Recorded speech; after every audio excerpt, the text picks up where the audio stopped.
Bismillahirrahmanirrahim. Bismillahirrahmanirrahim. Assalamualaikum warahmatullahi wabarakatuh. Allahumma sholli ala sayyidina Muhammad wa ala ali sayyidina Muhammad. Sahabat beriman yang dirahmati Allah, Nabi Muhammad SAW pernah melakukan perjalanan agung yang tidak seorang hamba lain melaksanakannya. Dan peristiwa itu disebut peristiwa Isra Mi'raj, yaitu perjalanan Rasulullah SAW dari Masjidil Haram ke Baitul Maqdis dan berlanjut ke Sidratul Muntaha. Peristiwa luar biasa yang Allah Subhanahu wa Ta'ala kehendaki untuk Rasulullah ini tentunya menyimpan hikmah besar yang bisa umat Islam petik sebagai pelajaran. Mengutip buku Isra Mi'raj dan permulaan masuk Islamnya kaum Ansor karya Muhammad Ridho, Isra adalah perjalanan Nabi Muhammad SAW dari Masjidil Haram ke Baitul Maqdis, sementara Mi'raj adalah perjalanan lanjutan beliau ke Sidratul Muntaha. Peristiwa ini terjadi setahun sebelum hijrahnya Rasulullah, dan peristiwa itu terjadi bertepatan pada malam 27 Rajab. Allah berfirman dalam surat Al-Isra ayat 1, Maha suci Allah yang telah memperjalankan hambanya Muhammad pada malam hari dari Masjidil Haram ke Masjidil Aqsa, yang telah kami berkahi sekelilingnya, agar kami perlihatkan kepadanya sebagian tanda-tanda kebesaran kami. Sesungguhnya Dia Maha mendengar lagi Maha melihat. Menurut penjelasan dalam buku kisah Isra dan Mi'raj Nabi Muhammad SAW, tujuan utama terjadinya peristiwa tersebut yaitu untuk menjemput perintah sholat fardu 5 waktu. Dalam peristiwa itu juga Rasulullah melihat sebagian tanda-tanda kebesaran Allah yang tersebar di alam semesta. Di sisi lain, Allah Subhanahu wa Ta'ala disebutkan tengah menghibur kekasihnya yang sedang berduka itu dengan perjalanan Isra Mi'raj. Ketika itu Nabi Muhammad SAW diketahui sedih lantaran ditinggal dua sosok tercintanya, yaitu istrinya Khadijah dan Abu Thalib pamannya. Terdapat sejumlah hikmah berharga di balik peristiwa Isra Mi'raj. Dan berikut ialah hikmah berharga di balik peristiwa Isra Mi'raj. Yang pertama, mengakui adanya kebesaran Allah.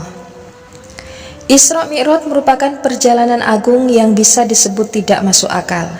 Dengan terjadinya peristiwa ini, Allah Subhanahu wa Ta'ala membuktikan kebesarannya yang menurut sebagian orang tidak mungkin, tapi mungkin baginya, karena Dialah Tuhan semesta alam. Hikmah yang kedua, untuk membersihkan hati. Perjalanan luar biasa itu diawali dengan pembedahan dada Nabi Muhammad SAW untuk dibersihkan hatinya dari berbagai penyakit dan maksiat. Bisa difahami, untuk mendekatkan diri kepada Allah, maka hati seorang hamba perlu dibersihkan terlebih dahulu. Dengan demikian, kesempurnaan penghambaan dapat diraih. Hikmah yang ketiga, untuk memuliakan Rasulullah SAW. Peristiwa Isra Mi'raj hanya dialami oleh Nabi Muhammad dan tidak ada nabi maupun rasul lain yang melakukannya. Ini menunjukkan bahwa Allah Subhanahu wa Ta'ala memberikan kemuliaan yang lebih kepada Rasulullah sebagai kekasihnya. Hikmah yang keempat, tingginya derajat hamba. Allah Subhanahu wa Ta'ala menyebut Rasulullah SAW dengan abdun atau hamba dalam firman-Nya di surat Al-Isra ayat pertama. Ini menandakan bahwa hanya hamba benar-benar takwa yang memperoleh derajat tinggi di sisinya. Hikmah yang kelima, sebagai bekal dakwah. Satu persatu orang yang mendukung Nabi Muhammad SAW seperti istri dan paman beliau meninggalkannya sejak sebelum peristiwa Isra Mi'raj. Di sisi lain, kaum Quraisy semakin gencar menindas beliau. Dengan perjalanan agung tersebut, Allah Subhanahu wa Ta'ala memberikan bekal bagi Rasulnya agar dapat bertahan dan kuat dalam misi dakwah yang diembannya. Hikmah yang keenam, untuk memantapkan hati Nabi Muhammad. Sebelum Isra Mi'raj, Rasulullah hanya mengetahui hal-hal gaib seperti surga dan neraka lewat wahyu. Tapi setelah melihat langsung keberadaan neraka, surga dan hal-hal gaib lainnya saat peristiwa tersebut, keimanan dan keyakinan beliau akan semakin kuat. Hikmah yang ketujuh, pentingnya sholat fardu 5 waktu. Allah Subhanahu wa Ta'ala secara langsung menurunkan perintah sholat wajib 5 waktu saat perjalanan Isra Mi'raj. Ini berbeda dengan sejumlah syariat lainnya yang diperintahkan melalui perantara wahyu. Karena itu terlihat bahwasannya sholat 5 waktu ini sangatlah penting dan wajib untuk dilakukan oleh kaum muslimin. Hikmah yang kedelapan, menghapus syariat Nabi terdahulu. Dengan diutusnya Rasulullah Shallallahu Alaihi Wasallam dan diturunkannya wahyu, itu menunjukkan bahwa syariat Nabi terdahulu sudah dihapuskan. Terhapusnya syariat Nabi sebelum Rasulullah lebih dipertegas lagi saat Isra Mi'raj. Saat perjalanan tersebut diketahui bahwa Nabi Muhammad menjadi imam ketika sholat bersama nabi-nabi sebelumnya. Ini membuktikan bahwa mereka telah mengikuti syariat yang dibawa oleh Rasulullah Shallallahu Alaihi Wasallam.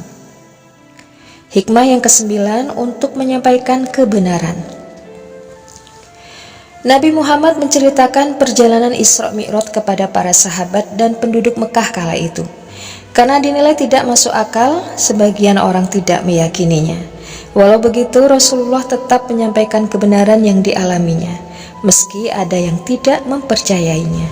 Hikmah yang ke-10, sebagai introspeksi diri. Selama perjalanan agung tersebut, Rasulullah melihat berbagai hal, antara lain apa yang menimpa para penghuni neraka. Beliau menyaksikan orang-orang yang berenang di sungai darah, mereka yang lidahnya digunting hingga mencakar dada dan wajahnya sendiri. Dan dengan terjadinya peristiwa Isra Mi'raj, hal tersebut dapat menjadi bahan introspeksi untuk menjadi diri yang lebih baik. Karena apa yang dialami para penghuni neraka itu adalah siksaan atas apa yang telah mereka lakukan selama hidupnya di dunia. Hikmah yang ke-11, untuk ujian keimanan. Isra Mi'raj termasuk ujian keimanan bagi para hamba. Orang-orang yang mendengar peristiwa ini diuji apakah mereka percaya atau tidak terhadap kebesaran dan kekuasaan Allah. Hamba yang beriman terhadapnya akan makin bertambah keimanannya. Sebaliknya, hamba yang tidak meyakininya maka akan semakin lemah imannya. Hikmah yang ke-12, keistimewaan Masjidil Aqsa. Dengan perjalanan Nabi Muhammad SAW menuju Masjidil Aqsa atau Baitul Maqdis saat Isra juga sudah menandakan bahwa masjid tersebut adalah tempat yang mulia bagi umat Islam. Dan hikmah yang terakhir, sebagai penghibur hati Rasulullah Shallallahu Alaihi Wasallam. Isra Mi'raj terjadi bersamaan dengan masa berduka Rasulullah setelah ditinggal pergi selamanya oleh Khadijah dan Abu Thalib. Dengan melakukan perjalanan luar biasa ini, Allah Subhanahu wa Ta'ala mencoba untuk menghibur hambanya itu agar tidak terlalu sedih dan bisa bangkit dari kesedihan. Itulah sederet hikmah yang bisa kita petik di balik peristiwa Isra Mi'raj yang dialami oleh Nabi Muhammad Sallallahu Alaihi Wasallam. Semoga bermanfaat. Barakallahu fikum. Assalamualaikum warahmatullahi wabarakatuh.